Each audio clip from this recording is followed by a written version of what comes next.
And there's a chance that something like OpenClaw, with the gravitas from OpenAI can be that next ultimate device, which is not a device. Like people thought, will it be an AI pin? Will it be like a funny kind of quirky device? But maybe it won't be something tangible. It will be something like OpenClaw that to the users are very tangible, but it's really just a piece of software that's deeply embedded in the user's environment.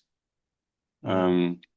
But I think practically, the demo on Agent Payment Protocol from Google, like it really illustrates so well how someone will just seamlessly transact and not have this. It will change the cart, getting items in your cart and checking out. It will like revolutionize that idea, in a more seamless way. But again, I think it's the context, and just being like really heavily embedded in the user's environment. That will make the difference.